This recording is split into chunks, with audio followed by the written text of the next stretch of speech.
Hello,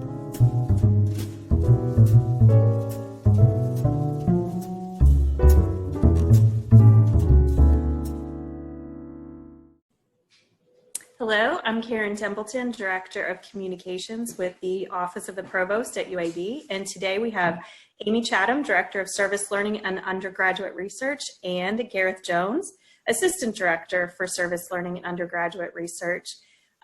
Since we have entered this new remote work scenario, they have had to make a lot of adjustments and plans for their area, and they're gonna share a little bit more about that. So Amy, clearly service learning activities had to be changed due to COVID-19. What changes are you making to ensure that students still get that quality experience? Yeah, absolutely. So the first thing we did is we put out a statement within days of the limited business model going into effect, posted on the COVID page, really stressing that both the student and the community safety, that those were our most important considerations for completing any service learning projects during the spring semester. We felt like that was really vital because immediately we started getting phone calls from our faculty. Many of our faculty that teach service learning courses were faculty fellows, came through a training program in our office, so we keep a really close relationship with them. So we worked with them one-on-one to alter those service learning experiences to really make them virtual, and trying to find ways, identify ways for students to complete them in ways that were the safest for the students and the community. So we were really being creative. So, you know, I remember talking to Sammy Rout. She was teaching a course, biology for non-majors, 150 students, and they were doing work on the opioid epidemic. She took this opportunity, and I believe there's been a story out in the media, UAB media, about her work moving into, you know, creating appropriate COVID messaging for young people. And that's what became their service learning project. It was relevant. Everybody could do that via social media. Annetta Dolowitz is another one. She teaches service learning in the School of Business, nonprofit management. And her course, she was working with a nonprofit to create marketing materials for them. And that just really moved seamlessly online. They continued with their business plans and their proposals. I was able to attend the last meeting and everything really went well. You know, this isn't new for us. We have had the opportunity to conduct service learning online. Janelle Hodges, a past faculty fellow in the School of Education who teaches the Master's in Instructional Design, she teaches a course that's always been virtual. So all of the relationships between the community and the students are virtual. And it's worked out really well and been really meaningful both to the community and to the students. Well, that's excellent. And my next question was going to be how community partners are responding. And it sounds like they are open to working in this virtual environment. Do you think that this could shape some of the experiences students and faculties have in the fall? Definitely. You know, as we, you know, the phone keeps ringing, faculty keep emailing and calling to talk about it, because some of them, what they've been doing in the past will not work, right? They're, you know, sending students in to work with vulnerable communities. You know, our Elizabeth Crook's class, she teaches a leadership class for the School of Nursing. And she sends out, again, another 150, 180 students out into the community to work at nursing homes and to work with first responders. And that's not going to be something that can happen anymore. So we're thinking through how things can be different. Our nonprofit partners, the ones that we have really deep relationships with, know the value of having students work with them, even if it's not face-to-face. So we have our students, you know, working with nonprofits who are tackling food insecurity, because now they're serving more people and they're having to do it in different and more creative ways. We can see that with Blazer Kitchen on campus. We see it with the Community Food Bank. And then our environmental nonprofits, you know, they're realizing during this time that people do want to be out of doors. They have the time. It's been the most beautiful spring. And so they're finding ways for our students to market these experiences of being out in nature in Red Mountain Park and Railroad Park, you know, and doing it safely. And then also being on the waterways through the River Keepers. And our students, you know, the ones that have gone out to work with them have been able to do it because they're outside and they can be socially distanced in that environment. And so this is helping guide your plans for the upcoming year. Yeah, absolutely. As Gareth and I are working on our plans, this is also coinciding with the beginning of our strategic planning process. And so this pandemic has really made us realize that we need to think through all the ways that we can make our programming, the courses, the workshops, the expo, Peace Corps Prep, the Clinton Global Initiative, all those things more inclusive, not just to our face-to-face students, but also our online students.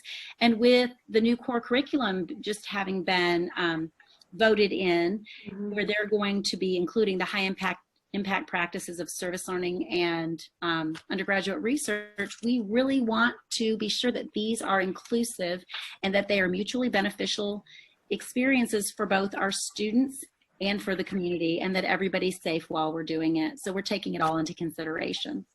That's excellent. Thank you. Gareth, you had to make last minute changes to the Undergraduate Research Expo.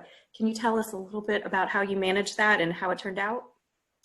Yes. So yeah, we had to go virtual, and this was actually a very positive experience. But we were only able to do this through the close collaboration with the incredible e-learning team, all the incredible course designers and their graphic team, and just it was an all hands on deck experience, and they worked just their tails off to make it happen. And so we delivered it through Canvas. So we developed this course and developed a method that students could present. They could do oral presentations, they could do poster presentations. And, we didn't have as many as we've had in the past because, legitimately some PIs and mentors and some courses just couldn't do all the research that they were hoping they could do. But we still had a tremendous response overall and had some incredible presentations. This was a real challenge for students to present in a new way, to present virtually, to create PowerPoints with narration, or to create a poster and then narrate it, or to even be more creative and come up with short videos about their research. So it really challenged them. And it just like Amy said with the service learning experiences, we felt very positively about this, that this was much more inclusive, that suddenly online students who hadn't been able to do the in-person expo before now had an opportunity. So this is really pushing us to now have this as an opportunity every expo, that this has developed our skills in a new way, and we want to offer this every single semester, a virtual component. So that's a huge development out of it that, frankly, we should have been doing before, because we have so many great online students. There are some great online research courses. Amy mentioned one of her faculty fellows. I'll mention one that we had. Denise Monty, who's been teaching an online CURE course, undergraduate research experience course. She's been teaching that online to non-biology majors, and it's worked beautifully. So, this opens it up in a much more expansive way, and we really see going forward the expo being just that much more inclusive and giving students, again, a wider choice, a wider opportunity to present their research, to articulate what they've done in a different way, and frankly, in a way that I think is very conducive to the world we're living in now, where we're all looking at each other through screens. Yeah. But even without that, being able to communicate visually is a huge skill, and so for them to be able to develop that is really important.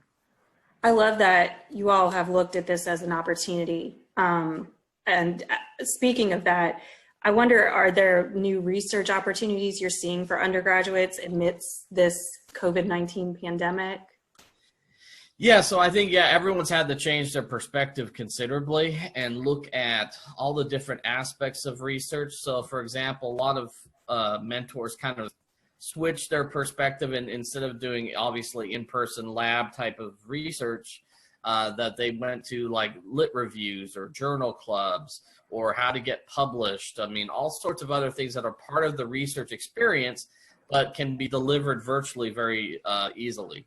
And so a lot of them went to that immediately, and that's something that will continue, absolutely. But I think there are also so many new avenues, and I think we see this at the highest level at UAB, and we're going to see it not necessarily at the lowest level, but with the undergraduates, that the data collection, the tracking. There's so many things connected to COVID-19 with research that there are going to be just so many great new opportunities for students to be involved in that. And I think that's extremely exciting. I mean, UAB is one of the big hubs for research about COVID, and our students can, be part of that through, I think, data collection, assessment, and analysis. And so a lot of faculty, I think, and mentors are kind of reevaluating what type of research they're going to deliver. We still don't know. There's a lot of things up in the air for fall, for example. The Office of Research has delivered some great protocol as they create great protocol on how students are going to be re-entered into lab experiences or to do different types of research. But that's ongoing, that's changing, and we'll react when that happens. I will also emphasize, of course, being a film studies professor myself, research exists in every single discipline. And the social sciences, the humanities, business, all of these other disciplines that are incredible at UAB, they can deliver incredible research through the virtual medium as well. And so a lot of programs that we thought maybe wouldn't happen this summer are going to happen. So, for example, the President's Fellowship for research is still happening because there's some great honor students who are going to be doing research over the summer in these other types of disciplines, and that will continue. And again, finding innovative ways, our mentors and principal investigators are great at doing that. Well, I really think this is, while the pandemic obviously is awful, it's looking like there's some new opportunities for students, and coming out of this, it'll be to their benefit that that none of their academics or service learning research opportunities were in any way diminished, but you're finding the best ways to enhance them under the current circumstances. Thank you both for answering my questions today and sharing more about what you're doing. It's fantastic.